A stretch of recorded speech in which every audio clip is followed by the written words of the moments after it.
बैठिए प्लीज़, बच्चे बैठिए। अत्यंत हर्ष और गौरव का विषय है कि आज हमारे बीच राजस्थान प्रशासनिक सेवा के एक युवा अधिकारी श्री अभिषेक चारण साहब हमारे बीच उपस्थित हैं।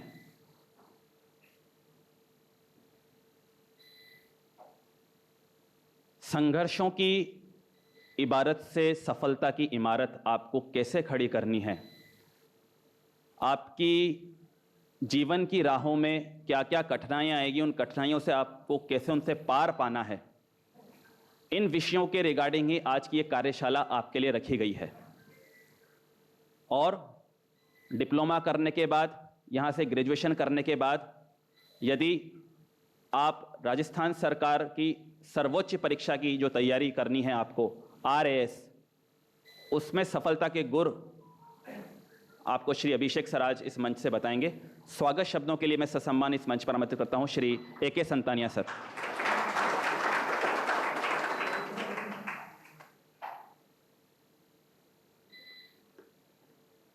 हमारे परम सम्माननीय अतिथि श्री अभिषेक चारण जी, आपका हार्दिक स्वागत, अभिनंदन हमारे महाविद्यालय में। हमारे स्टाफ के सदस्य और प्रिय छात्रों, देश के भविष्य, हमारे भावी कर्णधार छात्रों, हमने ये जो कार्यक्रम रखा है माननीय सर से इंटरेक्शन का, ये हमारे लिए भी लाभदायक होगा और आपके लिए अधिक लाभदायक इसलिए होगा क्योंकि आप देख पा रहे हैं एक बहुत ही युवा व्यक्तित्व आपके सामने आज विराजमान है और जिन्होंने अपने अथक प्रयासों से, अपने कठिन परिश्रम से और इस अपनी जो वर्तमान स्थिति है, वर्तमान जो उनकी पोस्ट है, वहां तक पहुंचे हैं और आगे भी ये इसी तरह आगे और बढ़ते जाएंगे। तो आपको जब किसी को कहीं, जैसे किसी बच्चे को बताना हो कुछ, एक बुजुर्ग व्यक्ति उस बच्चे को बताएगा तो शायद उतना इंटरेक्शन नहीं, उतना उसको समझ में नहीं आएगा, पर उसके बराबर का दोस्त या उससे जस्ट बड़ा भाई उसको कुछ बताएगा तो वो उसे ध्यान से सुनता है। तो जो हमारे सामने युवा व्यक्तित्व बैठे हुए ये कहेंगे तो शायद आपको लगेगा कि हां, जब ये कर सकते हैं तो हम भी कर सकते हैं।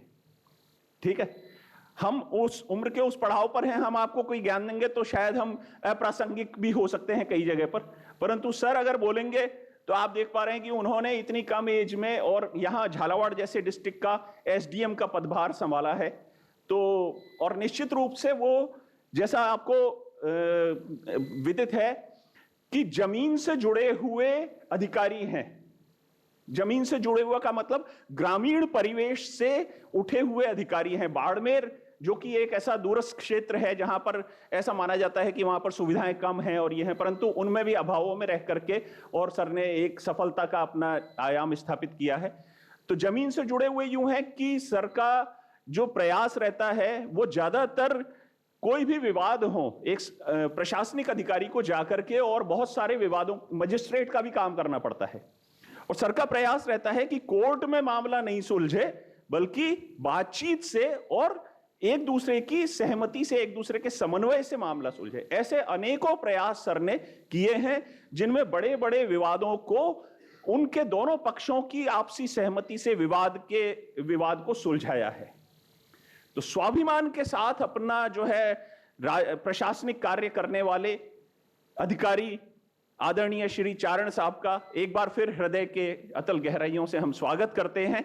और मैं अब जो है अधिक समय नहीं लेते हुए, सर का अमूल्य समय है, अधिक समय नहीं लेते हुए मैं आमंत्रित करना चाहता हूं आदरणीय श्री अभिषेक चारण जी। तालियों के साथ स्वागत कर।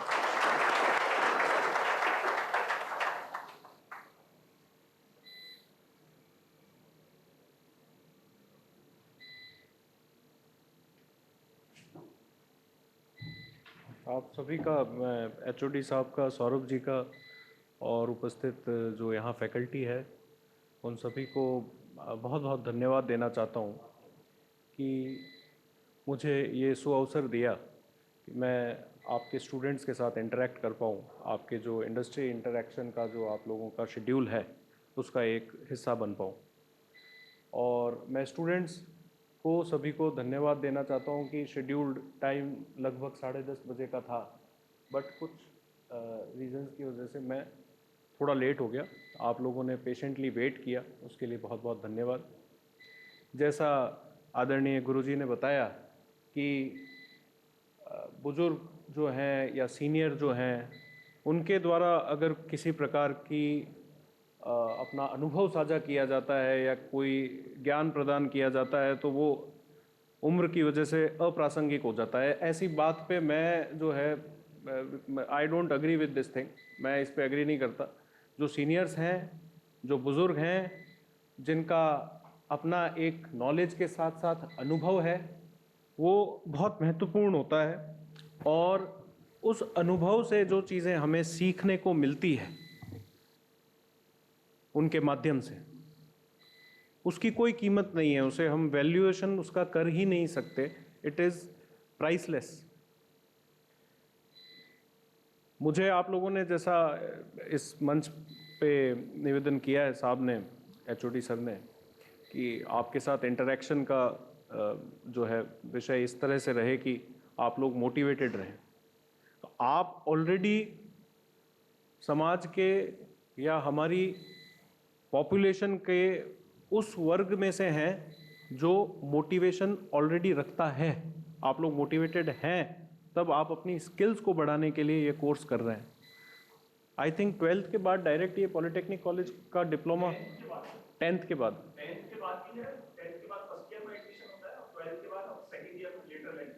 लेटरल एंट्री होती है। तो आप में से सेकेंड ईयर के लेटरल एंट्री वाले स्टूडेंट्स हैं कोई? कम होंगे, अच्छा, काफ़ी इक्वल नंबर में है। ओके, आफ्टर 12th एक स्ट्रीम ले लेते हैं।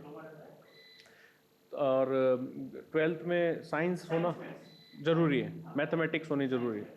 ओके, तो 12th में कितने परसेंटेज आए हैं आपके, जो 12th में जो सेकंड स्ट्रीम, जो सेकंड लेवल पे लिटरल एंट्री जिनकी हुई है? कोई बता सकता है आप में से? ओके, कहाँ से हो मेरे छोटे भाई? झालावाड़ प्रॉपर के ही हैं? अच्छा, क्या शुभ नाम है आपका? कार्तिक जी। और 12th के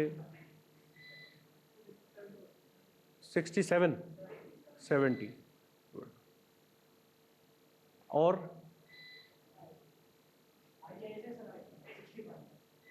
ITI से हैं? आईटीआई जो 2 साल की आईटीआई होती है, उसके जस्ट बाद हम इक्विवेलेंस सेकंड ईयर में प्रवेश लेते हैं। वो लेटर है। ITI में एंट्री 10th के बाद है? हाँ, आईटीआई में 10th के बाद। ठीक है, तो 2 साल की अगर ITI कर लेते हैं तो उसके बाद भी सेकंड ईयर में डिप्लोमा सेकंड ईयर। चलो, आप लोगों के बहुत अच्छे परसेंट है। मेरे भी कोई 12वीं में इतने ही थे, 70 या 71% ही थे, और साइंस बायो से था मैं। जीवन में एक चीज़ बहुत महत्वपूर्ण है, आप सभी को पता है, मैं लेक्चर की तरह नहीं बताना चाहूँगा, पर आपको वापस एहसास कराना चाहता हूँ मैं उस चीज़ का।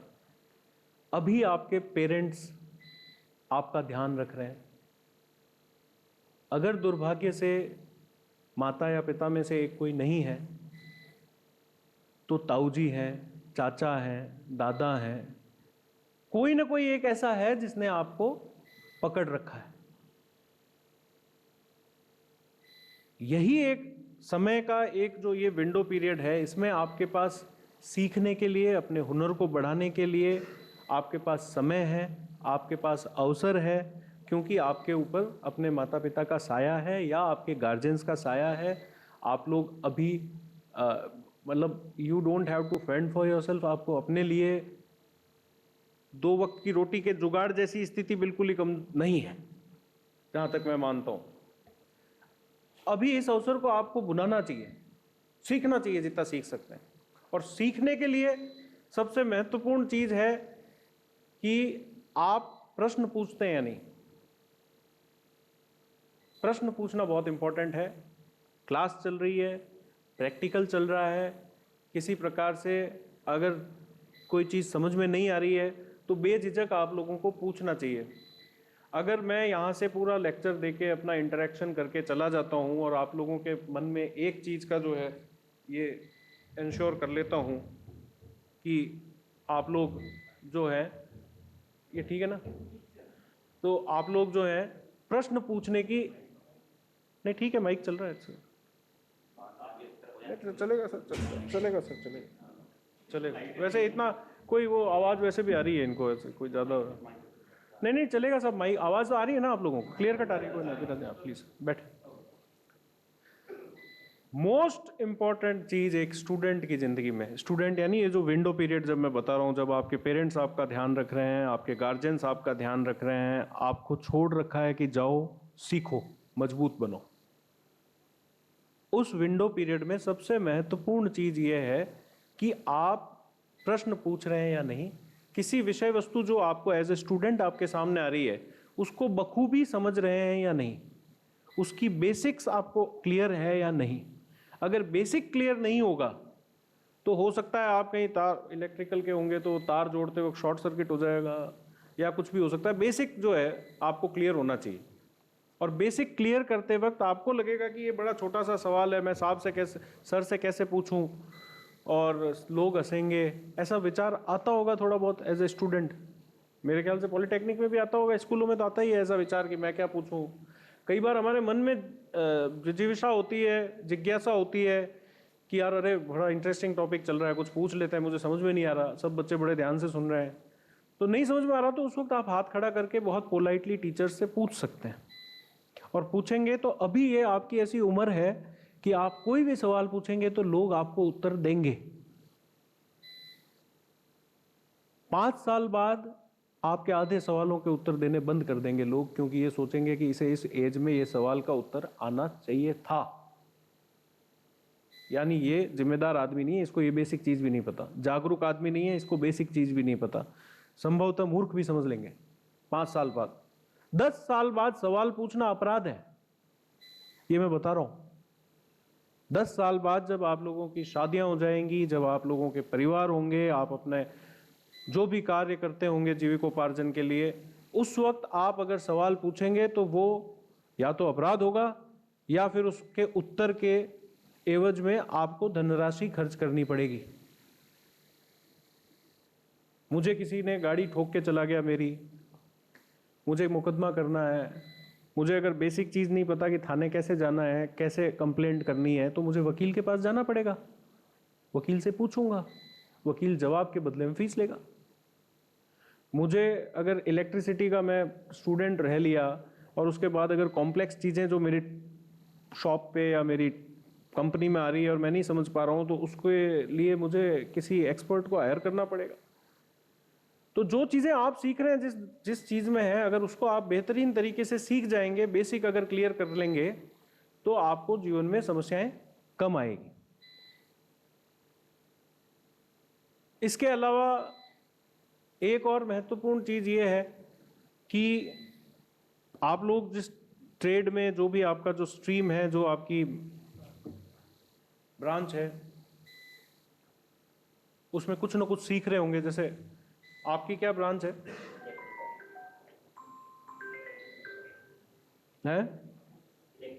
इलेक्ट्रिकल ब्रांच है। इलेक्ट्रिकल के अलावा और कौन कौन सी ब्रांचेस के बच्चे हैं यहाँ? इलेक्ट्रॉनिक्स, मैकेनिकल, ठीक। अब ये जो ब्रांचेस हैं आपकी, इलेक्ट्रॉनिक्स, मैकेनिकल, इलेक्ट्रिकल, इन सारी ब्रांचेस का आपको एक चीज़ बताता हूँ मैं। अगर हम लोग यूरोप को देखते हैं, अमेरिका को देखते हैं, या दूसरी एशिया के देशों को देखते हैं, चाइना को, सभी देशों की अर्थव्यवस्था जो है, यानी कि एक आम नागरिक कितना सुविधाजनक जीवन जी पाएगा, राष्ट्र की सुरक्षा के लिए राष्ट्र के पास कितना बजट होगा, कितना नहीं होगा, सारी चीजें निर्भर करती है व्यापार पे। सबसे महत्वपूर्ण चीज होती है व्यापार। आप लोग जिस ट्रेड में जो चीज सीख रहे हैं, जिस ब्रांच में, मैं आपसे निवेदन करूंगा कि आप प्रयास करें कि आप उसी क्षेत्र में उद्यमिता करें। नौकरी की तलाश एक्सपीरियंस लेने के लिए ही होनी चाहिए, नौकरी हमारा अंतिम डेस्टिनेशन नहीं होना चाहिए।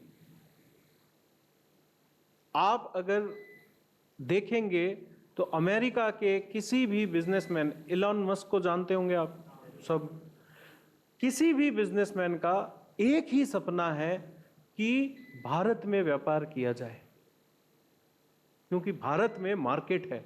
मार्केट का मतलब होता है, एक मार्केट की डेफिनेशन का इंपॉर्टेंट कैरेक्टरिस्टिक होता है कंज्यूमर। भारत में कंज्यूमर्स हैं।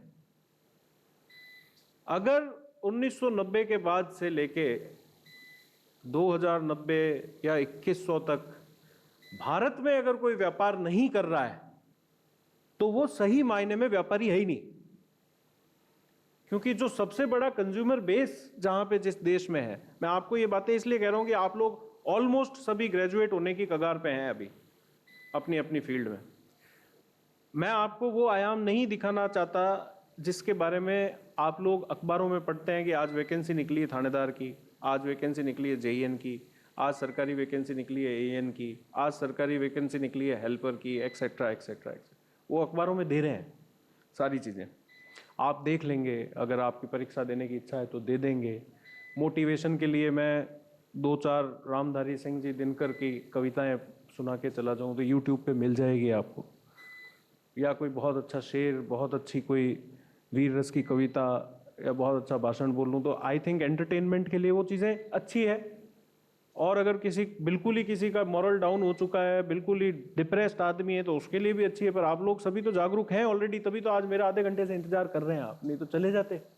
एक आधा कोई गया भी होगा तो जागरूक नहीं है, उसको वीर रस की कविता सुनाने की जरूरत है। सबसे पहले आप लोगों को आगे की रास्ता दिखाने की जरूरत है। तो मैं अपनी बात कंटिन्यू करूंगा कि आप लोगों को अपने ट्रेड को बहुत अच्छे से समझना चाहिए, ब्रांच को बहुत अच्छे से समझना चाहिए, एक्सपीरियंस लेना चाहिए। नौकरी सिर्फ एक्सपीरियंस के पर्पस से तलाश करनी चाहिए। वहाँ आपको अच्छा एक्सपीरियंस लेके आपका खुद का सेटअप तैयार करना चाहिए। जो भी ट्रेड आप कर रहे हैं, आप 4 लोग मिलके अपना नया स्टार्टअप शुरू कर सकते हैं। स्टार्टअप करने वाले हैं तो अपने में से ही कोई लोग। भाई अडानी भी 50 साल पहले कोई साधारण आदमी रहा होगा। आप जो भी बड़े बड़े नाम देखते हैं, बिजनेसमैन देखते हैं, जो बड़ी बड़ी होटल्स देखते हैं, बड़े बड़े स्टार्टअप्स देखते हैं, अनअकैडमी करके एक ऑनलाइन है, आपने किसी ने नाम सुना है अनअकैडमी का, है ना? तो ये सारे कभी अनअकैडमी के जो फाउंडर हैं वो कौन है? वो एक आईएएस ऑफिसर थे, उनकी 2014 में आईएएस में नौकरी लगी, उन्होंने 2015 में नौकरी छोड़ दी। आईएएस थे, पर उन्होंने राष्ट्र के निर्माण के लिए उद्यमिता जैसा महत्वपूर्ण क्षेत्र चुना। राष्ट्र निर्माण सेवाओं से भी होता है, सिविल सर्विसेज से भी होता है। मैं भी राष्ट्र की सेवा कर रहा हूँ, गुरुजी भी राष्ट्र की सेवा कर रहे हैं। अपने अपने रोल को, अपनी अपनी कैपेसिटी को, अपने अपनी योग्यताओं को, अपनी अपनी क्षमताओं को पहचानने के बाद सब अपना अपना क्षेत्र चुनते हैं कि मुझे इसमें सेवा करनी है, मुझे इसमें सेवा करनी है। आप लोग भी बहुत, अंग्रेजी में कहते हैं इन्फॉर्म्ड चॉइस। इन्फॉर्म्ड चॉइस का मतलब होता है कि आप जो निर्णय ले रहे हैं उसके सारे पहलुओं के बारे में आप सूचित हैं या नहीं जीवन में। आप फाइनल ईयर के स्टूडेंट्स हैं सारे के सारे। इसके जस्ट बाद में मेरे ख्याल से प्लेसमेंट शुरू होंगे या चल रहे होंगे अभी प्लेसमेंट। आप प्लेसमेंट के इंटरव्यूज में जा रहे हैं।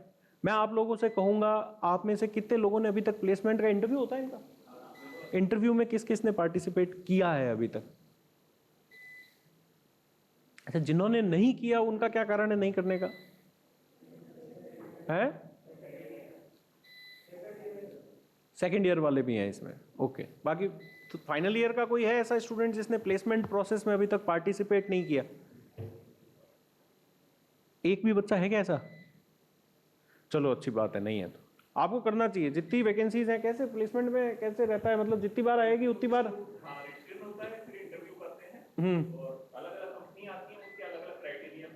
तो वो भी एक अपने आप में अनुभव है। आप लीजिए इसको अनुभव में। सिलेक्शन होता है वेरी गुड, नहीं होता है और भी अच्छा है। हम कुछ अपना खुद का करेंगे, हम खुद तलाश करेंगे जॉब की। तो आप लोगों की जो अभी एज है मस्ट बी 21, 22 से ज्यादा तो नहीं होगी। अभी आपके पास 8 साल की बहुत अच्छी विंडो है एक्सपेरिमेंट करने की। मैं आपको बता रहा हूं, ये चीज मुझे किसी ने बताई नहीं थी। अगर बता देता मुझे कि मुझे एक्सपेरिमेंट करने का विंडो अवेलेबल है तो मैं आज बहुत अच्छा वकील होता बजाय कि एसडीएम होने के। मुझे ये बताया गया कि रेस है, दौड़ो, नौकरी लगनी है, करो फटाफट, जो नौकरी मिले वो कर लो। तो नौकरी मिलना महत्वपूर्ण नहीं है इतना ज़्यादा, और इतना कठिन भी नहीं है अगर आप मेहनत करते हैं तो। आज तक भूख से तो कोई मरा नहीं। आपने कहीं सुना कि आस पड़ोस में भूख से मर गया फलाना आदमी? मारवाड़ी में हमारे कहते हैं कि चौंच दिए तो चुग्गा भी देगा भगवान। व्यवस्था तो भगवान करेगा ही करेगा इस चीज़ की। थोड़ा अपन ट्राई कर लें कि अपने को कौन सा चुग्गा खाना है अपनी इच्छा के अनुसार। आपके मार्गदर्शन में मैं सौरभ जी सर का बहुत आभारी हूँ।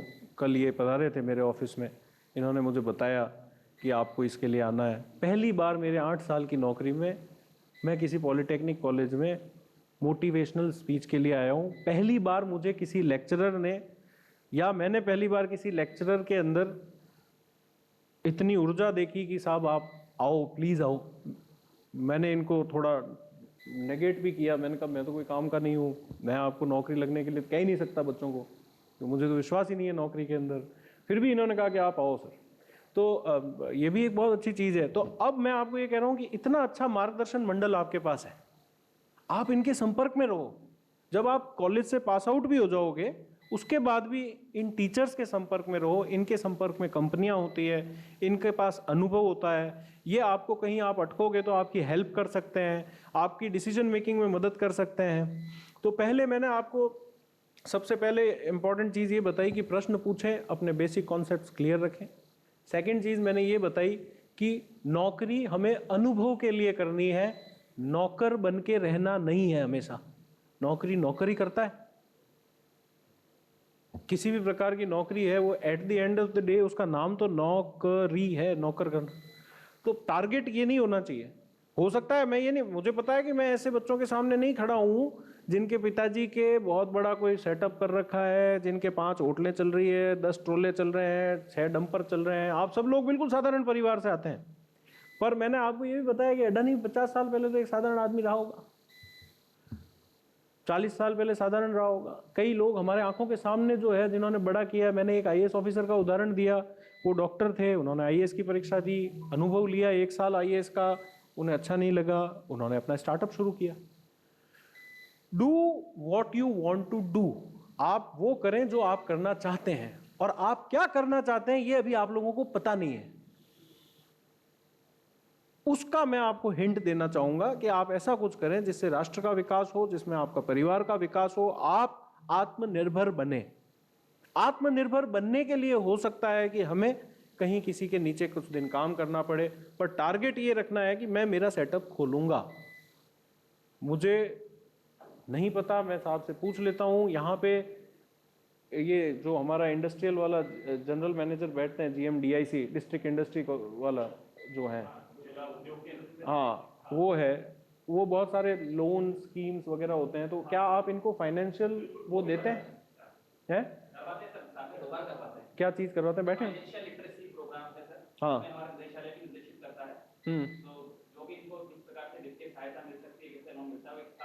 आप में से कोई मुझे एक लोन का बता सकता है क्या कि ये योजना राजस्थान सरकार की है या भारत सरकार की है, जो नए उद्यमों को बिना कोलेटरल रखे, यानी बिना कुछ चीज़ गिरवी रखे या छोटी मोटी चीज़ गिरवी रख के या श्योरिटी के बेसिस पे लोन देता है? कोई इसी स्कीम का नाम पता है क्या? हाँ है। हाँ, उद्यम के लिए। देखिए ये उद्यमिता की कॉलेज नहीं है, मुझे पता है, ये पॉलिटेक्निक की है, पर सबका अंत जो है, लास्ट डेस्टिनेशन तो उद्यमिता है।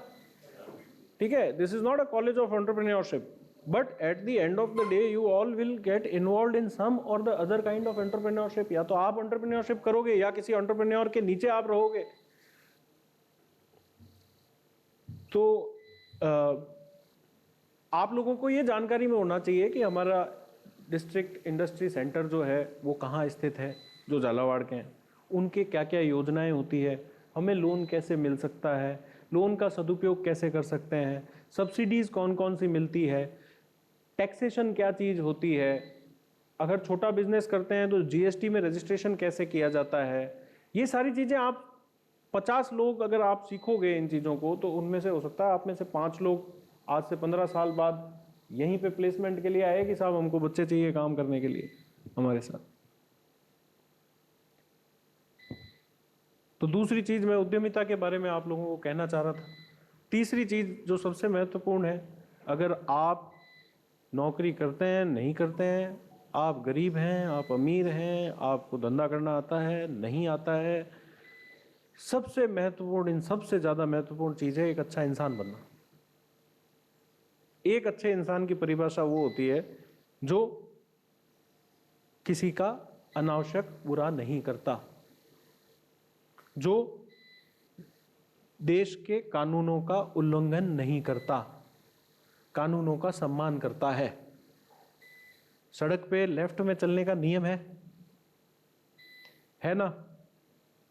राइट में 10 किलोमीटर हाईवे पे चल के दिखा दो आप, या तो डरे डरे से चलोगे या कहीं बचीड़ खा लोगे। तो नियम और कायदे बनते हैं हमारे जीवन को सरल करने के लिए, कठिन करने के लिए नहीं बनते हैं। उनकी अगर पालना की जाए तो हमारा। हाँ सुरेश जी, मैं अच्छा हूँ सुरेश जी, आप बताओ।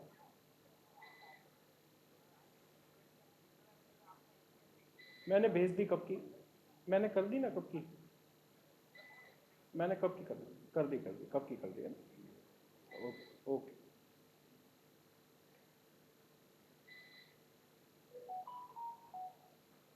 तो कानून जो है वो बहुत महत्वपूर्ण है। कानून हमारे जीवन को सरल करने के लिए बने हैं, पर हम शिक्षा के अभाव में या जानकारी के अभाव में, या अंग्रेजों ने जिस तरह से हमारी एजुकेशन पॉलिसी को सेटअप किया, उन्होंने जानबूझ के लीगल अवेयरनेस से हमको दूर रखा, क्योंकि हम तो गुलाम थे। कानून की जानकारी होगी तो चिंता का विषय है, गुलाम को तो कानून नहीं जानकारी में होने चाहिए। बट आप लोगों को अब कानून में एक और वो चीज है, एक प्रिंसिपल है, ignorance of law is not an excuse. कानून के बारे में अगर आप अनभिज्ञ हैं और फिर आप उस कानून का उल्लंघन कर देते हैं तो आपके लिए कोई बचाव नहीं है। मुझे पता नहीं है, मैं मान लो दूर कहीं दूसरे देश से आया हूँ और मुझे पता ही नहीं है कि भारत में लेफ्ट में चलने का नियम है और मैं राइट में चल रहा हूँ। अगर मुझे पता नहीं है तो मेरे लिए कोई एक्सक्यूज नहीं है, बचाव नहीं है। कानून आपको जानकारी में होना ही चाहिए। मैं आपको बिल्कुल सारी अलग चीजें बता रहा हूँ, जो मोटिवेशन की दूसरी चीजें हैं गुरुजी बताते रहेंगे। आपका बहुत ओजस्वी भाषण है, बहुत अच्छी हिंदी पे इनकी बहुत अच्छी पकड़ है, अभी मैंने सुना आपका ओपनिंग सेशन। तो मोटिवेशन तो ये देते हैं गुरुजी, मैं अपना अनुभव शेयर करना चाहता हूँ जो मेरी समझ में महत्वपूर्ण चीजें हैं। तो सबसे महत्वपूर्ण चीज है कि कानून आपको पता होने चाहिए, उनकी पालना करनी आपको अति आवश्यक है। If you will not follow law, आप कहीं ना कहीं कॉन्फ्लिक्ट में आ जाएंगे लॉ के साथ, और जब आप लॉ के साथ कॉन्फ्लिक्ट में आ जाएंगे तो फिर से वही अंग्रेजों का बनाया हुआ सिस्टम है जुडिशरी वाला, और फिर धीरे धीरे उसके अंदर आदमी की पूरी जिंदगी निकल जाती। वो दोषी है, निर्दोष है, गलती हो गई, उसे पता ही नहीं था, ये है वो है। गाँव में लोग अतिक्रमण किए जा रहे हैं, कॉलोनियाँ काटे जा रहे हैं, फलानी चीज़ें हुई जा रही है, जीएसटी की चोरी कर रहे जा रहे हैं। तो जिस दिन पकड़ में आएंगे उस दिन तो वो पकड़ में आनी ही है।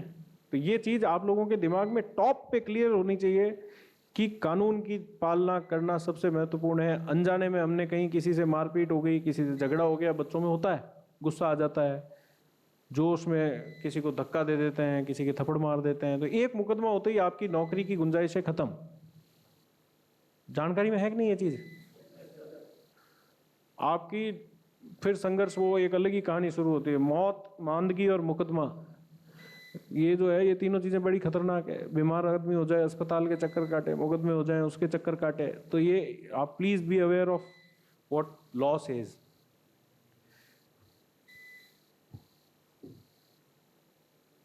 पाँच मिनट और ले लेता हूँ मैं आप लोगों के, अगर आप अनुमति दें तो। फिर तो 10-15 मिनट ऐसे बच्चे हैं तो बात कर लेते हैं सब। इसके अलावा एक और बड़ी इंपॉर्टेंट चीज है, वो है ईमानदारी। किताबों में सब जगह ईमानदारी लिखी हुई है, कहानियों में सब जगह ईमानदार लोगों के बारे में पढ़ते हैं। आजकल रीलें भी ईमानदारों के लिए बनने लग गई कर गई, पर ईमानदारी ढूंढने से मिलती नहीं है। अब भीड़ के अंदर इतने सारे लोग हैं और सारे ही चोर हैं, तो ईमानदार बनना अपने लिए आसान है। अपन ईमानदार बोलेंगे तो भीड़ में अलग से दिखेंगे कि हाँ ये ईमानदार आदमी है सब। तो अब तो ईमानदार अगर कोई बन रहा है तो उसके लिए तो बहुत अच्छी चीज़ है, क्योंकि साथ चारों तरफ चोर ही चोर हैं। मैं जब वकालत करना चाह रहा था तो मुझे किसी ने कहा कि आपके वकालत करोगे तो साहब वहाँ तो आपको पता है ये सारी चीज़ें हैं, तरह तरह की चीज़ें हैं, आपको क्लाइंट से भी झूठ बोलना पड़ता है, कई बार दूसरे वाली पार्टी से भी मिल जाना पड़ता है, और भी अनर्गल बातें जो जुडिशियल सिस्टम के, इंडियन जुडिशियल सिस्टम के बारे में पब्लिकली क्रिटिक का विषय है, उन सभी बातों के लिए कहते थे। तो मेरा एक ही तर्क था, मैंने कहा कि ये सब करने वालों से क्लाइंट दुखी तो होगा। मैंने आपके लिए कोई सेटिंग कर ली किसी से, तो आपकी विपक्षी पार्टी तो दुखी होगी सेटिंग से। मुझे तो वही क्लाइंट चाहिए जो दुखी है अन्याय से। आप खुद अपने लिए कैसा वकील चाहोगे, जो आपके लिए लड़ जाए या फिर अगली पार्टी से मिलकर मामला ठंडा कर दे? मेनली तो आपको वही चाहिए ना, जो अगर आप राइट हैं, आप गलत नहीं हैं और आपका किसी अधिकार का हनन हो रहा है तो वो आपको अधिकार प्राप्त कराए।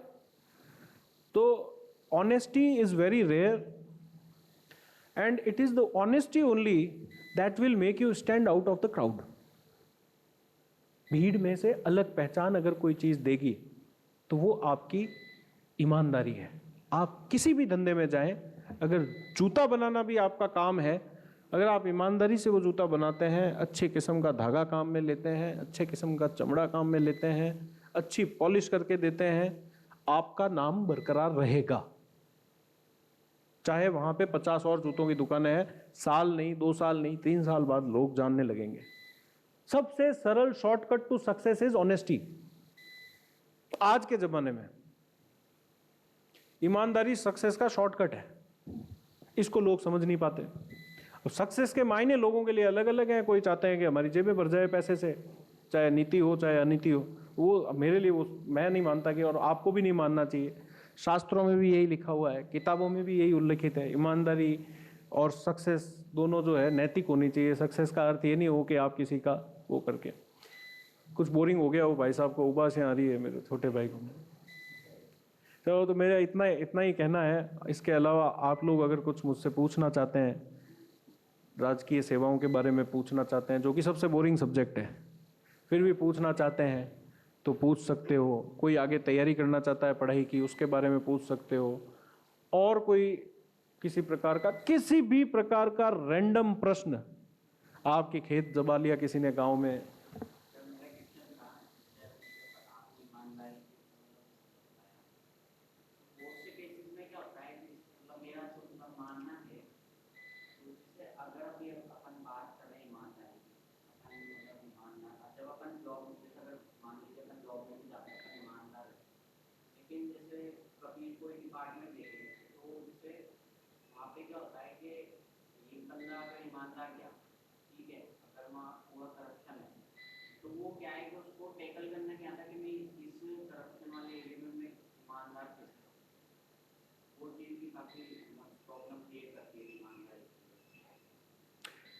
ये बहुत अच्छा प्रश्न पूछा इनका ये प्रश्न है, समझ में आया आपको?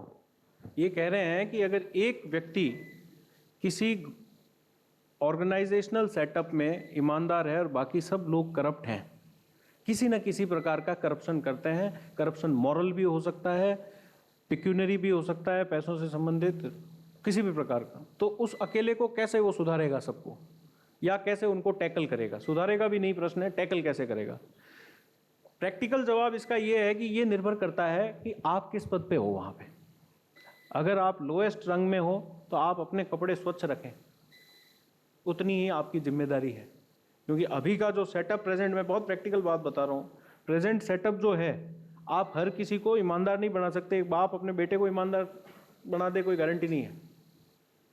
तो मारवाड़ी में हमारी एक और कहावत है, कुत्ता जाने और चमड़ा जाने। इनफॉर्मल बात बता रहा हूँ मैं आपको, है ना? तो अगर उसके करना है, उसने डिसाइड कर रखा है कि उसे भाई नाली में मुंह देना है तो देवे, मैं नहीं करूँगा। आप अपने सीनियर को रिक्वेस्ट कर सकते हो सकता है आपका सीनियर भी करप्ट हो, तो उसे बड़े तरीके से रिक्वेस्ट कर सकते हो कि सर मैं ये फलाना काम जो चल रहा है ये नहीं कर पाऊंगा, मुझे कहीं और लगा दीजिए, कृपा होगी आपकी, आप बड़े भले आदमी। ईमानदार आदमी को बहुत स्मार्ट बनना पड़ता है। निर्भीक बनने के साथ साथ दुस्साहसी नहीं बनना होता उसे। ये प्रैक्टिकल बात बता रहा हूँ कार्तिक मैं आपको। आप निर्भीक बने बट दुस्साहसी नहीं बन सकते। आप अपना गिरेबान साफ रखें, जिस पद पे हैं आप उसके हिसाब से। अगर आप बॉस हैं और फिर ईमानदार हैं तो आप नीचे वाली लाइन को, सेटअप को कुछ हद तक चेंज कर सकते हैं। इस हद तक चेंज कर दें कि वो आपके सामने करप्शन की बात नहीं करे, तो वो भी बहुत बड़ी चीज है। क्योंकि जो मैंने क्या कहा, आज की तारीख में ईमानदार होना रेयर है। काम के प्रति ईमानदार होना, कानून के प्रति ईमानदार होना, राष्ट्र के प्रति ईमानदार होना बहुत रेयर मिलेगा आपको कि कानून के प्रति कुछ लोग ईमानदार हैं। तो रेयर है, इसका मतलब नॉन ईमानदार लोग ज्यादा हैं। तो ज्यादा है तो फिर कलयुग में तो संघ है शक्ति, कलयुग है, कलयुग में तो संघ ही शक्ति है, यूनियन में ही पावर है। 5 लोग आके अगर कह देंगे कि साहब ये दिन नहीं है रात है, तो रात माननी पड़ेगी, 500 लोगों की बात माननी पड़ेगी, 2 लोगों की। तो आपको बड़े स्मार्टली आपको हैंडल करना है। You don't have to harm yourself. Slowly gradually आपको अपना बिल्डअप करना है, अपने आप को पावरफुल बनाना है। धीरे धीरे आप अपना जो काम कर रहे हैं उसमें इतने माहिर हो जाएं कि आपके बिना तो वो फाइल हो ही नहीं, और जब फाइल होगी नहीं आपके बिना तो आगे पीछे जो भी है वो आप नोट शीट पे लिख के दे सकते हैं। बट ईमानदारी देखो, अभी आप लोग, मैं आपको बेसिकली इंट्रोड्यूस कर रहा हूँ इससे। आप जो डिलेमा फेस करने का एग्जाम्पल दे रहे हैं मुझे, उसमें you have to take care of yourself first. आपको अपनी सुरक्षा की पहले ध्यान रखना है, रोजगार का पहले ध्यान रखना है, परंतु स्वयं गलत काम करने से साफ मना कर देना कि साहब मैं हाथ जोड़ के नहीं, सिंघम नहीं बनना कि वो कर दिया, वो साहब मेरे हाथ जोड़ के निवेदन है, मैं ये नहीं कर पाऊंगा। सिंपल सी बात है। क्यों गुरु जी, यही है, सिंघम नहीं बन सकते आप। सिंघम तो फिल्मों में ही बनते हैं, सिंघम कोई असली में है ही नहीं, कोई नहीं है, पूरे राजस्थान में नहीं है, पूरे भारत में कोई सिंघम नहीं है। कई सारे अधिकारियों के, पुलिस वालों की फोटो दे देते हैं अखबार वाले, फलाने सिंघम, कोई सिंघम नहीं है। हो सकता है वो जिसको सिंघम कह रहे हैं वो व्यक्ति अच्छा हो, ईमानदार हो और अपने गिराबान उसने साफ रखा हो, बस दैट्स द हाईएस्ट लिमिट।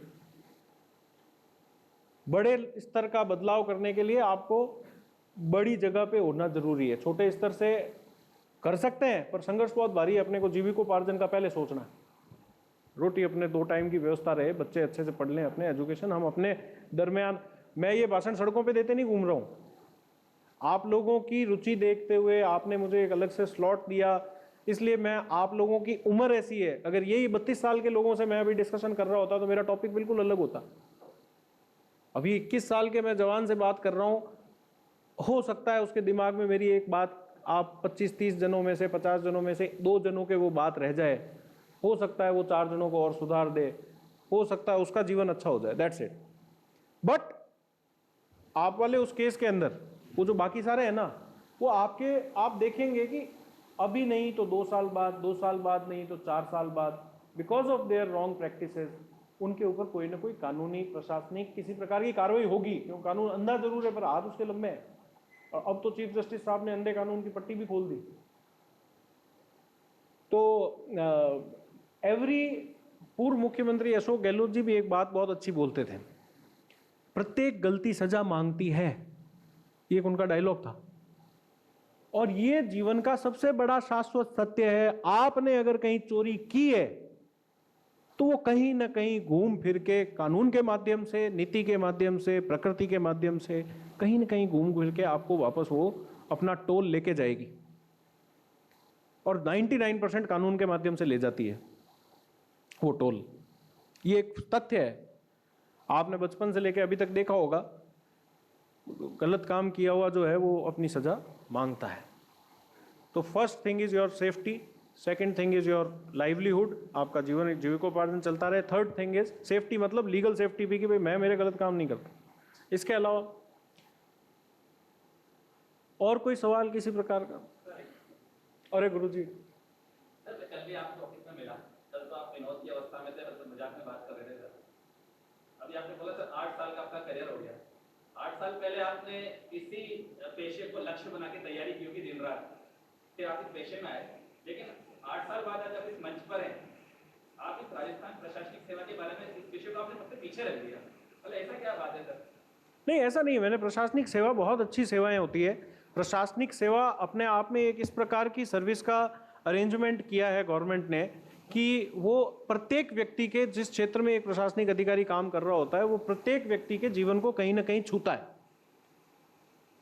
और प्रशासनिक सेवाओं में बहुत भयंकर जिम्मेदारियां होती है, बहुत ज़्यादा जिम्मेदारियां होती है।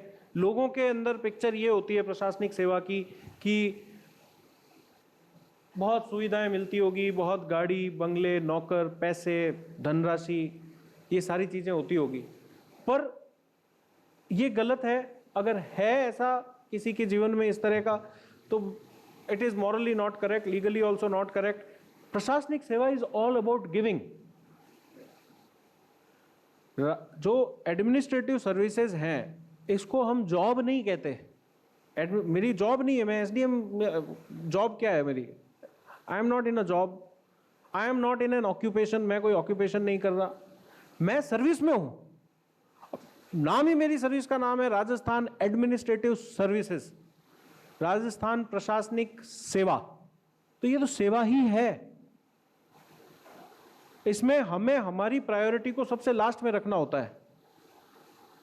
और हमारे से पहले वाले जो ब्यूरोक्रेट्स रहे होंगे, जो एग्जीक्यूटिव ऑफिसर्स रहे होंगे, मिनिस्टर्स रहे होंगे, उन्होंने ये बलिदान दिए होंगे तभी हम आज अभी तक कंटिन्यू कर पा रहे हैं, मेरा ये मानना है।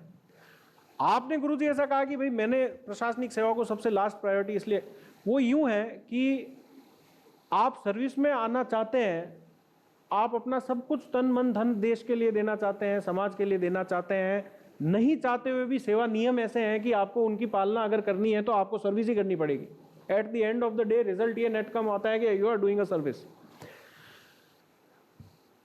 ऐसी परिस्थितियों में बच्चों को या जो लोग विस्तृत रूप से जानकारी नहीं रखते, उनको लगता है कि सेवा करने का ये एकमात्र माध्यम है। डॉक्टर भी सेवा ही कर रहा है, इंजीनियर भी जो पुल बना रहा है वो सेवा ही कर रहा है, जो बाहर सब्जी वाला एक सब्जी बेच रहा है वो भी तो सेवा कर रहा है, पर उसकी लाइफ थोड़ी सी बैलेंस्ड है। वो सब्जी बेचने के बाद में थोड़ी सी खुद की प्रायोरिटी भी देख सकता है जितनी उसकी इकोनॉमी अलाउ करती है। हमारी इकोनॉमी चाहे कुछ भी अलाउ करे, मेरे लिए फर्स्ट प्रायोरिटी सर्विस ही रहेगी हमेशा। तो मेरे थोड़े से एथिक्स अलग हैं सर, वो थोड़ा इसलिए ये समझने बड़ा लंबा चौड़ा वो है। तो services are good, government services are really good, but बहुत चेंजेस कर सकते हैं। आईएएस एक अधिकारी जो होता है वो अगर करना चाहे तो एटलीस्ट एक दिन के लिए तो जिले को राम राज्य का ट्रेलर दे सकता है, यानी आइडियल गवर्नेंस का ट्रेलर दे सकता है। बट कई सारी बाध्यताएं होती है, कई सारा सेटअप, डेमोक्रेटिक सेटअप के अंदर बहुत सारी ऐसी चीज़ें होती है, बहुत सारी वो है। दूसरा, बच्चे जो है ये आरएएस आईएएस और इनको देख के 5-5, 6-6 साल अपनी तैयारी में अपनी जवानी खपा देते हैं। अपना जो प्रोडक्टिव टाइम होता है सबसे ज़्यादा, उस प्रोडक्टिव टाइम को एक एंट्रेंस एग्ज़ाम के चक्कर में खपा देते हैं। मैं उसको फेवर नहीं करता सर। और अगर किसी को करना है आरएएस की तैयारी तो वो करना चाहिए उसको, अगर उसे लगता है उसने खुद का। तो मैं इनको ये बताना चाहता हूँ कि आपको क्या करना है ये मैं नहीं बता सकता इनको। मैं ये बताना चाहता हूँ कि आपको क्या करना है, उसके लिए आपको क्या सोचना होगा। वो मैंने जो बताया था, informed choice. If you have to make a choice then it has to be an informed choice. मुझे अभी सर कहें कि साहब खाना खाओ, मैं लाता हूँ, और मैं ना कह दूँ ये सोच के कि शायद दाल बाटी लाएंगे, तो मैंने गलत निर्णय ले लिया। पता चले कि इन्होंने 56 भोग लगा रखे हैं, यहाँ पे मेरे लिए पिज्ज़ा मंगा रखा है, पराठे बना रखे हैं, और भी मेरी पसंद की सारी चीज़ें, मेरी फेवरेट चीज़ें ला रखी है। मुझे तो पता ही नहीं था ना, कि थाक नहीं था, मैं ना तो कह चुका। जब तक मुझे पता नहीं होगा मुझे मैं क्या क्या कर सकता हूँ। आप 21 साल का युवा कुछ भी कर सकता है, आईएएस भी बन सकता है, आईएएस भी, आरएएस भी बन सकता है, मंत्री भी बन सकता है, नेता भी बन सकता है। पॉलिटेक्निक करने के बाद अच्छी अपनी छोटा सा सेटअप भी बना सकता है, उस सेटअप को बड़ा भी कर सकता है, उसकी ब्रांचेस खोल सकता है, स्टार्टअप कर सकता है, सर्विसेज डिलीवरी की ऐप डेवलप कर सकता है। कंप्यूटर साइंस का कोई व्यक्ति है तो लोकल नीड्स को देखते हुए कोई नया इनोवेशन कर सकता है। आपके पास आयाम पूरा खुला है। मेरे को तो, मैं तो ये याद दिलाने आया हूँ आपको।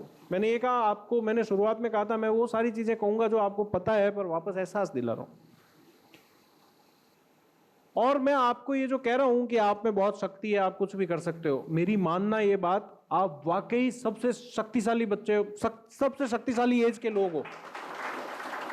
आपको ये मेरा नियर भाषण नहीं है। आप जिस एज ब्रैकेट में हो, आप जहां अभी बैठे हो, जो आपके पास प्लेटफॉर्म है, इसलिए मैं आप लोगों को शक्तिशाली बता रहा हूं, और शक्तिशाली बता रहा हूं तो आप इस चीज का एहसास करना कि आप शक्तिशाली हैं। आप जो निर्णय लेंगे वही होगा। आपने निर्णय नहीं लिया तो फिर वो तो गाड़ी जैसे चलती है जिस दिशा में एक्सीडेंट की तरफ ही जाती है। निर्णय आपको लेना है जो भी करना है। इसके अलावा और कोई प्रश्न? प्रशासनिक सेवाएं अच्छी है गुरुजी, परंतु बहुत समय निकल जाता है, आदमी अपना स्वयं का विकास, मेरे को किताब पढ़े हुए आज 8 साल हो गए, मैंने कोई नई किताब नहीं पढ़ी, और बहुत सारी चीज़ें हैं। एडमिनिस्ट्रेटिव सर्विसेज अच्छी हैं, जुडिशियल सर्विसेज अच्छी हैं, being a lawyer is a very good thing. आज भी भारत में जुडिशरी बहुत बड़े हद तक इंडिपेंडेंट है, पॉलिटिकल प्रेशर से बची हुई है। जुडिशरी बहुत अच्छी सर्विसेज है। और इसके अलावा कोई और बच्चों का प्रश्न? मेरी छोटी बहनें बैठी है, उनका कोई प्रश्न? आप कहां से हो मेरी छोटी बहन? है लवासिया, झालावाड़ से हो। कौन से ब्रांच में कर रही हो आप पढ़ाई? है कंप्यूटर साइंस में? 3rd ईयर में हो? 2nd ईयर में हो? क्या करना आगे जाके?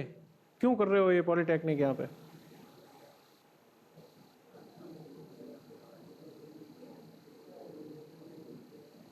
कुछ सोचा होगा ना मेरी छोटी बहन? पिताजी क्या करते हैं आपके?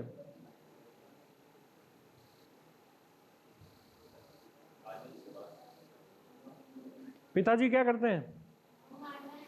होमगार्ड में। कहाँ पे? झालावाड़ में। आप भी झालावाड़ के रहने वाले हैं? तो बच्चों का बेसिक इंटरेक्शन लेवल, अब ये बच्ची मेरी छोटी बहन जो है ये घबरा रही है बोलने से। मैंने इससे पूछा पिताजी कहाँ पे है, तो कहाँ पे क्या है, झालावाड़ में ही है। तो हाँ, काजल कौन है? आप इसकी बहन हो? हाँ, कहाँ है आपके पिताजी मेरी छोटी बहन? हाँ, तो आप क्या करना है अपने पॉलिटेक्निक करने के बाद? आगे क्या विचार है? कोई दुकान ज्वाइन करनी है, कंपनी ज्वाइन करनी है?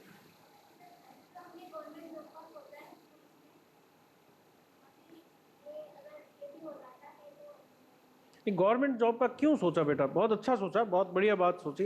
क्यों गवर्नमेंट जॉब में क्या है ऐसा?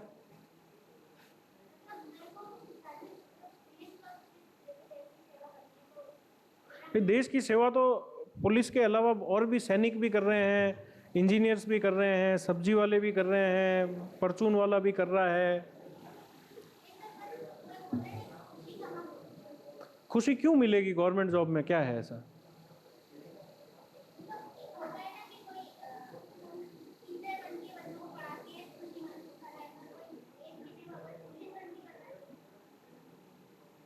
तो इसलिए पुलिस में जाने का आपने सोचा है? चलो वेरी गुड, आपको खुशी मिलेगी उसमें। वेरी गुड, बहुत अच्छी बात है, शाबाश। तो उसके लिए क्या कर रहे हो आप? पॉलिटेक्निक किया हुआ काम आएगा?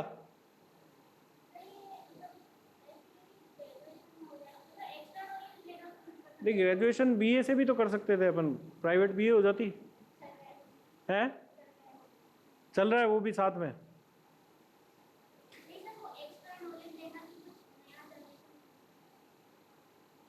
वेरी गुड, बहुत। आप भी कंप्यूटर साइंस में कर रहे हो? आप दोनों सगी बहने हो?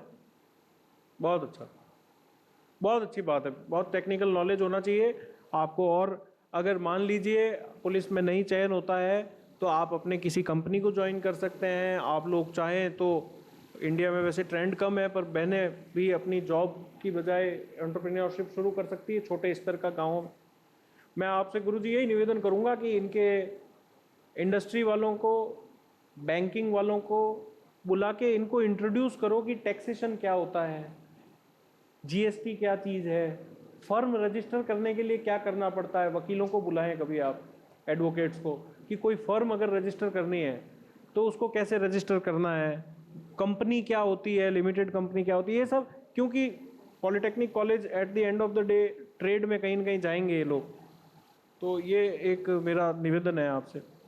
इसके अलावा और कोई सवाल, कोई शक? कार्तिक?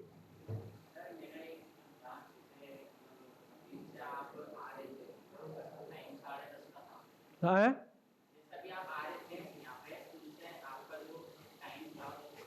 हाँ हाँ तो आपने आपका शेड्यूल मतलब जैसे मेंटेन करा। आज हमारे साथ क्या होता है, जैसे हम कोई काम कर रहे हैं, किसी कारण कोई फ्रेंड मिल गया और हमने सोचा था कि 1 बजे से हमें काम करना है, आधा घंटा 1:30 बज गई, फिर हम सोचते 2 बजे, तो वो ऐसे लेट टू शेड्यूलिंग कैसे मतलब सुधार सकते हैं हम? स्टूडेंट के लिए तो सबसे आसान है शेड्यूल सुधारना, क्योंकि हमारे तो अभी मैं जिस जगह पे हूँ मेरे तो 50 जगह बॉस हैं, 50 जगह लोग हैं, जनता से जवाबदारी है। मुझे बुला ले अभी 500 लोग कि आपको वहाँ आना पड़ेगा, नंगे पैर तो जाना पड़ेगा। स्टूडेंट के लिए तो सबसे सरल तरीका है ना कहना सीखें। ना, नो। कोई दोस्त आ गया, 15 मिनट बैठ लिया, 15 मिनट बाद आपको कहीं जाना है या आपका कोई शेड्यूल है, तो उसे कहो कि मेरे छोटे भाई, मेरे प्यारे दोस्त, मेरे को जाना है या मेरे को कोई काम करना है, अपन शाम को मिलेंगे आराम से। और फिर भी वो कहे कि नहीं नहीं बैठते हैं ये वो, तो ना कहो। तो नशा जो है, वो नशे का सबसे बड़ा तोड़ यही है, ना कहें। अरे साहब ले लो, थोड़ा सा ले लो, ये गुटखा है, ये पुड़ी है, ये चबा लो थोड़ी सी। तो उस वक्त जो है सीधा ये कहो ना, मुझे नहीं लेनी, नो। वो एक ना ही जो है सॉल्यूशन करता है। तो दुराग्रह अगर कोई होता है, दुराग्रह मतलब बुरी चीज के लिए आग्रह करते हैं आपको, तो उसका मुंशी प्रेमचंद ने भी यही कहा है कि ना के अलावा उसका दुराग्रह का कोई तोड़ नहीं है, ना ही है एक। और आपको स्ट्रिक्टली ना कहना चाहिए, अपना शेड्यूल बनाना चाहिए, शेड्यूल तोड़ना भी चाहिए। शेड्यूल बना के टूट रहा है तो वो भी अच्छी चीज़ है, उससे सीखो क्यों टूटा, क्या कारण है। तो ये है, बेसिक चीज़ें हैं। कार्तिक, मुझे उम्मीद है आप बहुत आगे जाओगे और बहुत तरक्की करोगे। और किसी कोई डाउट है क्या? क्या मेरे छोटे भाई कोई सवाल है क्या? गुरुजी लेट तो नहीं हो रहा आपको? मेरे पास 15 मिनट और है मेरे पास।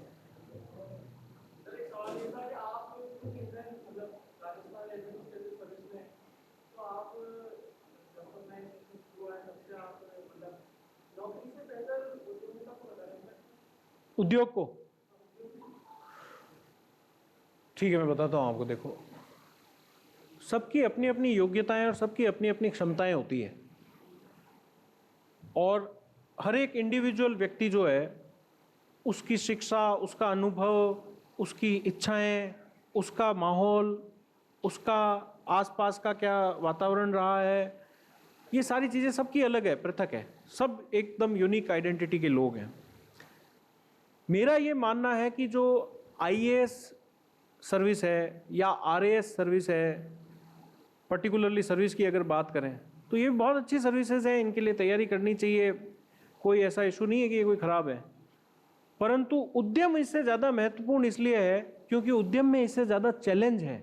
अगर आप आलसी नहीं हो, आपका दिमाग आपको पता है कि मेरा सही दिशा में सही काम कर रहा है, आप एनालिसिस कर पा रहे हो, तो आपको सिविल सेवाओं के लिए भी तैयारी करनी चाहिए और वही व्यक्ति उद्यम भी कर सकता है।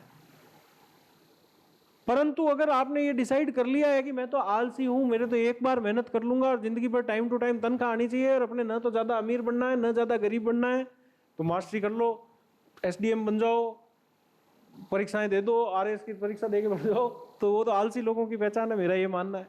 उद्यम का मतलब ही जो है वो होता है, उद्यम का मतलब होता है बेसिकली मेहनत करना, प्रयास करना, हार्ड वर्क करना। अगर if you are capable enough तो आपको उद्यम करना चाहिए। आज अगर अडानी है, उनको मैं कहूं कि आपको मैं राजस्थान का चीफ सेक्रेटरी बना देता हूं या भारत का कैबिनेट सेक्रेटरी बना देता हूं, बनेंगे क्या वो? तो उद्यम बढ़ा कि आईएएस?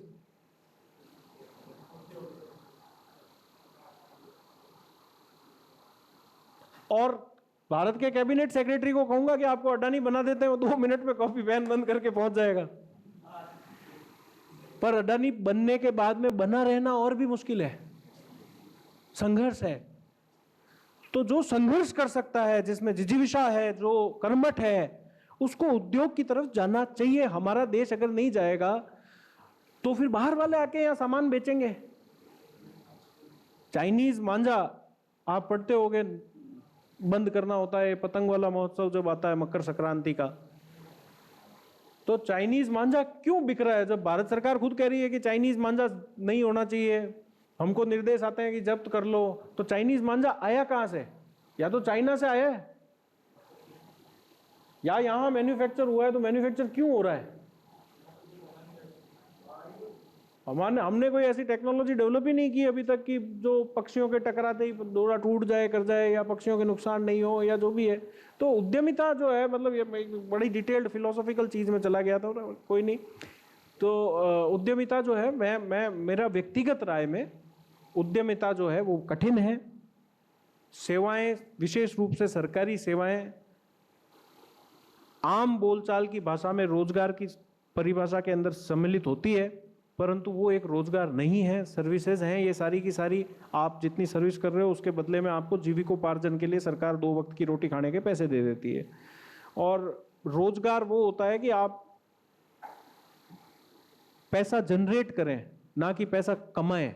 पैसा अर्न करना तो आसान है, पैसा जनरेट करना मुश्किल है। ये जो सारी सेवाएं वगैरह, टीचर हो गए, आईएएस हो गए, आरएएस हो गए, आरपीएस हो गए, और ये जो गुरुजी वाली जॉब है, ये सारी पैसे अर्न करते हैं, ये पैसे जनरेट नहीं कर रहे। और पैसे जनरेट करने वाला बनना महत्वपूर्ण है कि पैसा अर्न करने वाला बनना महत्वपूर्ण है?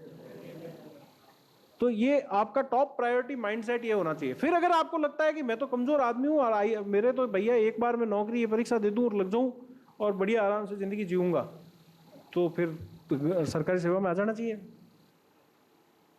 ये तो प्रैक्टिकल बात बता रहा हूं मैं, ऐसी झूठी मोटिवेशन काहे के लिए दूं? गुरुजी सच्ची बात है कि नहीं है? यही सत्य है, यही सत्य है। आप मेरे को राजस्थान के अंदर एक थाना में जाके बता दो कि साहब ये थानेदार ईमानदार है,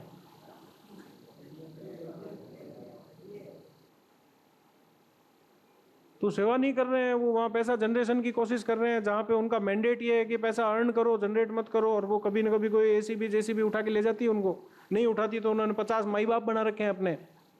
किताबों में पिताजी का नाम अलग है, और सड़कों पे घूमते हैं तब नए पिताजी मिलते हैं, अरे हुक्म बाप जी ध्यान रखना थोड़ा।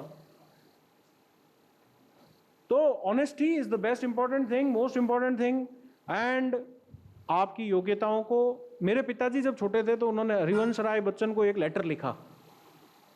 अमिताभ बच्चन के पिताजी को मेरे पिताजी ने एक पत्र लिखा कि मैं बीएड कर चुका हूं, मेरी आगे पढ़ाई करने की इच्छा है, परंतु मुझे नौकरी करनी पड़ेगी, ये वो करके आप मुझे मार्गदर्शन दीजिए, नहीं तो मुझे आप अपने पास वहां बुला लीजिए और एक नौकरी दिलवा दीजिए ताकि मैं पढ़ सकूं उस नौकरी के साथ साथ। ऐसे तो हरिवंश राय बच्चन ने उसका रिप्लाई दिया वापस, और उन्होंने बड़ा सिंपल सा रिप्लाई दिया कि मैं इतना बड़ा आदमी नहीं हूं कि आपको नौकरी दिला सकूं, पर अगर तुम अपनी योग्यताओं को और क्षमताओं को पहचान कर बढ़ाओगे तो जो तुम चाहोगे वो तुम प्राप्त कर लोगे।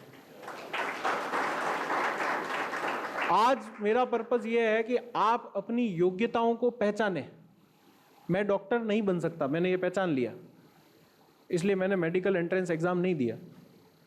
मैं साइंटिस्ट नहीं बन सकता, मैंने ये पहचान लिया। मैं नेवी का ऑफिसर नहीं बन सकता, मैंने ये पहचान लिया। मैं पायलट नहीं बन सकता, मैंने ये पहचान लिया। मैं अपनी योग्यताएं पहचान रहा हूं। मेरी क्षमता यह है कि मैं एक बहुत अच्छा वकील बन सकता हूं, मैं एक बहुत अच्छा, और भी जो प्रोफेशंस हैं, मोची बन सकता हूं, बहुत अच्छा जूते का काम कर सकता हूं। मैंने अपनी क्षमता को पहचाना, योग्यताओं को पहचाना, मैं उसमें उतर गया। मुझसे बड़ा कौन होगा उस जगह पे? मुझसे ज्यादा पावरफुल वहां कौन होगा जब मैं अपनी योग्यताएं और क्षमताएं डिसाइड करके आया हूं कि मेरी ये कैपेसिटी है। अगर योग्यताएं और क्षमताएं कम है तो उनको बढ़ाओ, पहचानो और बढ़ाओ, और जिस दिशा में जाना चाहते हो करो। आप लोगों की एज आपके साथ है, आपका परिवार आपके साथ है, आप सभी लोग बहुत सौभाग्यशाली हैं कि ऐसे आपको टीचर्स मिले हैं, इस जगह पे आप पढ़ रहे हैं, और सभी प्रकार के आपको जो अभी सुविधाएं हैं उसका अच्छे से फ़ायदा उठाएं, अपनी योग्यताओं को पहचानें। और एक चीज़ जो मोटिवेशनल स्पीकर कहने से बचते हैं वो भी मैं कह देता हूँ, कुछ लोगों की कैपेसिटीज़ कम होती है। मेरी आईएएस बनने की औकात नहीं थी।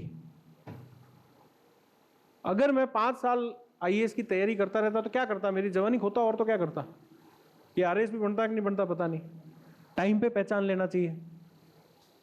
जो चीज अपने बस का रोग नहीं है उधर हाथ ही नहीं डालना चाहिए। एक और मारवाड़ी में कहते हैं, अगर बिच्छू का झाड़ा आता है तो सांप के बिल में हाथ नहीं डालना चाहिए। बिच्छू का झाड़ा देना आता है, मतलब बिच्छू काट ले तो झाड़ा देख के उसका जहर उतारना आता है आपको, तो बिच्छुओं के बिलों में हाथ डालना चाहिए, सांप के बिल में नहीं डालना चाहिए। अपने आप का ये पहचानना भी जरूरी है। आप पता चला आपके पिताजी बहुत मेहनत करके बेचारे मजदूरी करके 4 पैसे घर में ला रहे हैं, और आप अपने आप को सोच रहे हो कि मैं तो साहब स्टारलिंक का प्रोजेक्ट लेके बैठा हूँ और मार्स में भेजूंगा मिशन, और कैपेसिटी ये नहीं है कि यहाँ से खंडिया चौराहे चला जाए आदमी स्कूटर चला के। तो वो पहचान करनी जरूरी है। ये लोग कोई नहीं कहते, मोटिवेशनल स्पीकर्स जो होते हैं जनरली वो पूरी भीड़ 500 लोगों को ही सबको वीर योद्धा बना के भेजते हैं। 500 योद्धा थोड़ी है, कोई बहुत बड़ा पराक्रमी योद्धा है उन 500 में से, कोई उस मोटिवेशनल स्पीकर का भी बाप है, और कोई बेचारा बापड़ा उसको जिंदगी में टेंशन ये है कि साहब मैं मतलब कल सुबह स्कूल जाऊंगा, मार साहब मारेंगे कि नहीं मारेंगे, इतना ही सोच के उसकी जिंदगी में टेंशन आ जाता है। तो ये है, निर्भीक बने, दुस्साहसी नहीं बने। और कोई सवाल? कोई सवाल होगा? किसी ने गांव में कोई जमीन दबा ली होगी, कोई डराता होगा, कोई धमकाता होगा।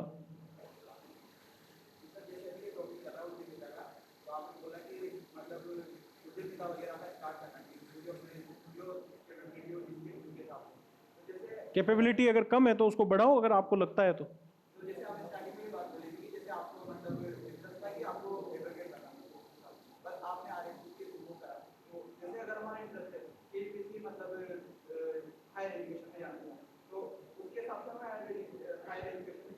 जाना चाहिए।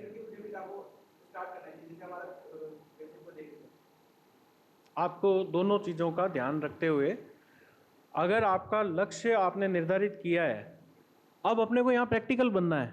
अपने पास ये गुरुजी बैठे, ये बैठे, इनको अपन फीस दे के आ रहे हैं, सरकार को 5 रुपये 10 रुपये कुछ तो फीस होगी पॉलिटेक्निक की, ये यहाँ सेवाएं दे रहे हैं, इनकी मार्गदर्शन लो। सर मैं ये करना चाहता हूँ, आप टेक्निकल हैं, अब आप ये मार्गदर्शन इन्हीं से ले सकते हो क्योंकि ये इस फील्ड के हैं। आप रास्ते चलते डॉक्टर से या जिला कलेक्टर महोदय तो आपको दे नहीं पाएंगे क्योंकि ये जो चीज़ इनको पता है वो इन्हीं को पता है। तो फर्स्ट ऑफ ऑल मार्गदर्शन लो, पूछो कि साहब मेरा विचार ये है कि मैं इस टॉपिक के अंदर हायर स्टडी करूं, तो क्या आगे बाद में मेरे को इसमें फ्यूचर में फ़ायदा हो सकता है, क्या कुछ वापस लाभ मिलेगा कि नहीं मिलेगा, और या फिर मैं आपको तो अभी ये जॉब ज्वाइन करके और ये करूं, और क्या मैं ये जॉब और ये दोनों साथ में कर पाऊंगा क्या। दोस्तों से डिस्कस करो, डिस्कशन बहुत ज़रूरी है। एक और चीज़, आपस में डिस्कशन बहुत ज़रूरी है, चाहे दुश्मन भी हो। ये मेंटेलिटी रखो आपके मन में, भाई दुश्मन तो, असली दुश्मन तो सरहद के पार है, बाकी तो अपने जो है मन मुटाव है छोटे मोटे।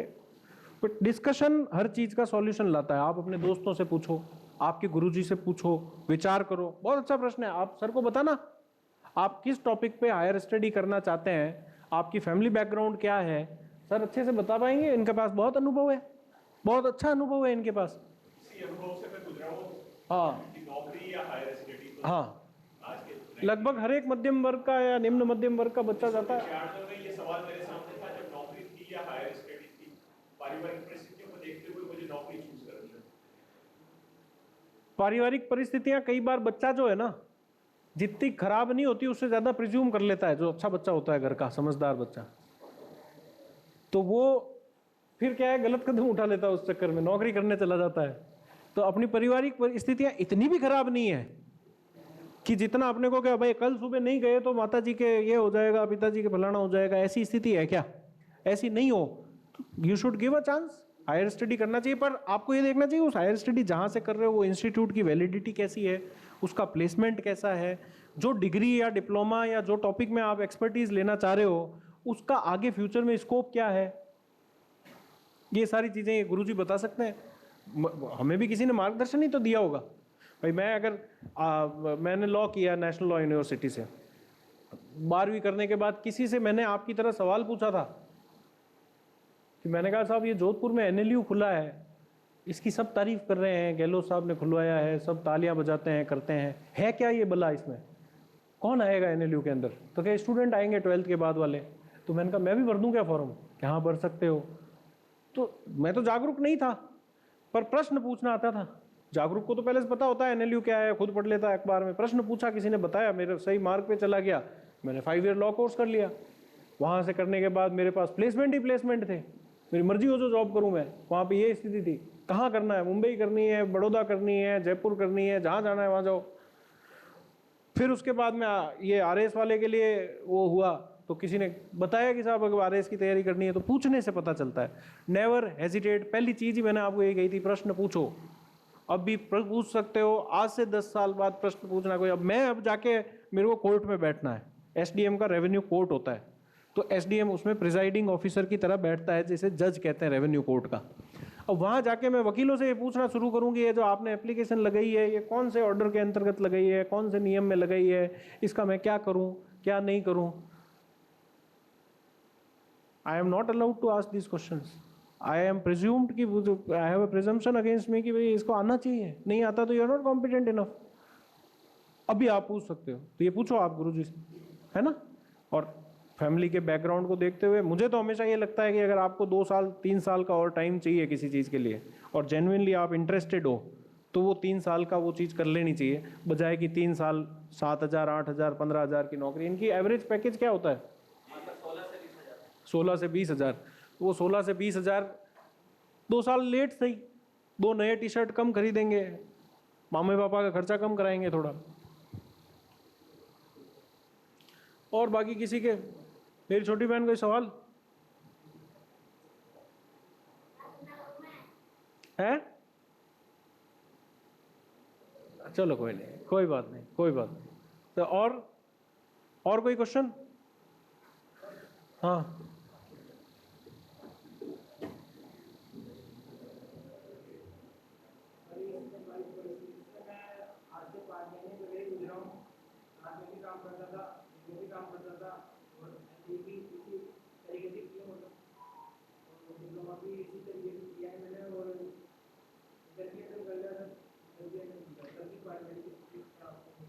वेरी गुड, बहुत अच्छी बात है, बहुत बहुत अच्छी बात है, सारे मैनेज के।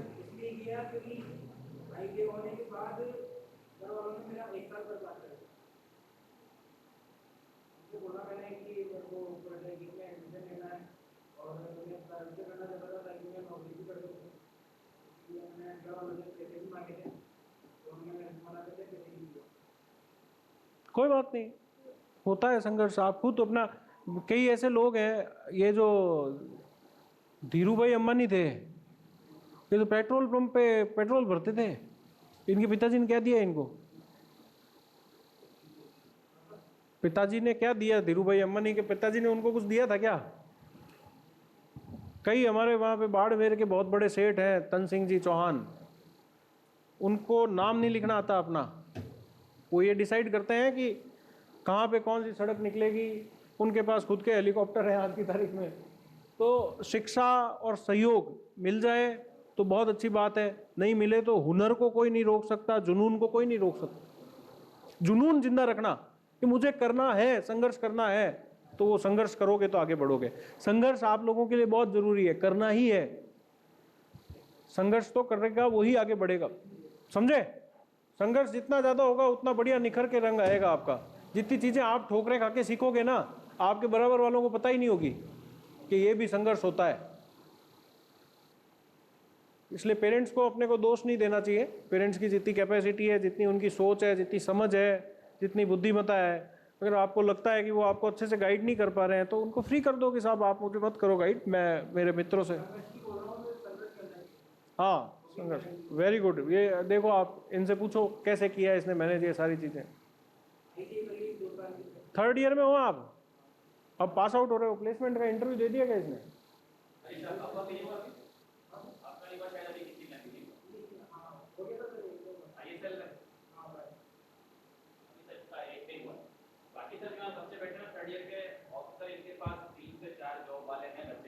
अच्छा बढ़िया है, तो ऑल द बेस्ट आप सभी लोगों को। बैठो हरीश, ऑल द बेस्ट आप सभी लोगों को। मेरी बातें समझ में आई तो बढ़िया, और नहीं आई तो फिर कभी करेंगे।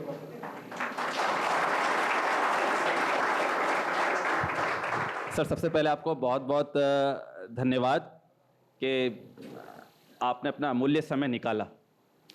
आपको सर, हम जो आपको इस कॉलेज में बुलाने का जो प्रोसेस है 1.5 महीने से चल रहा था, फिर कल अचानक ही क्या हुआ, मेरे दिमाग की बत्ती जली, तो जब कॉलेज से मैं निकला 1:30 बजे तो सीधा आपके ऑफिस में था। तो जैसा आप कह रहे हो सर कि 8 साल में आप पहली बार पॉलिटेक्निक कॉलेज में आए हो, तो इस कॉलेज का 19 साल का इतिहास है। यहाँ पर एसडीएम साहिबान आते हैं, कलेक्टर साहिबान आते हैं, ऑब्जर्वर साहब भी आते हैं, लेकिन लोकसभा चुनाव और विधानसभा चुनाव में आते हैं। बड़ा ही स्ट्रॉन्ग कॉलेज है सर ये, यहाँ के सारे रूम स्ट्रॉन्ग रूम है सर। ये मैं आपको बता दूं, बच्चे भी यहाँ के स्ट्रॉन्ग है सर, फैकल्टी भी स्ट्रॉन्ग है, और यहाँ का सभी सर स्टाफ मेंबर है बच्चों की भलाई के लिए दिन रात काम करता है सर, दिन रात। ये माननीय हमारे अभी कार्यवाहक प्रिंसिपल साहब हैं, हमारी जो प्रिंसिपल मैडम है अभी सर वो अवकाश पर हैं, डॉक्टर राजुल गोयल मैडम। और सर ने एक बड़ी अच्छी बात बताई जो मैंने यहाँ से, मैं एक्चुअली अच्छी लाइंस को कॉपी कर लेता हूँ। अक्सर लिखाई में आता है कि साहब सफलता का कोई शॉर्टकट नहीं होता, लेकिन आज के समय में ईमानदारी जो है वो सफलता का शॉर्टकट बन चुकी है। क्योंकि सही बात बोला सर ने, हर कोई अगर बेईमान है और अगर आप ईमानदारी के रास्ते पे चलते हैं तो आप भीड़ में अलग पहचान में आएंगे। और कानून को आप बिल्कुल सर्वोपरि रखें। जिस भी जगह पर आप हैं, जो भी आपके लिए नियम बने हैं, कानून बने, यदि आप उनकी पालना करेंगे तो जीवन में बड़ी आगे जाएंगे। और आपने अपने पिताजी के उस खत के माध्यम से बच्चों के प्रेरित किया कि यदि आपने अपनी योग्यताओं और क्षमताओं पर विश्वास किया तो फिर कोई भी लक्ष्य आपके लिए असंभव नहीं है। सर आपने अपना कीमती समय निकाला, इसके लिए हम आपका बहुत बहुत आभार और धन्यवाद देते हैं। Thank you Abhishek sir, thank you.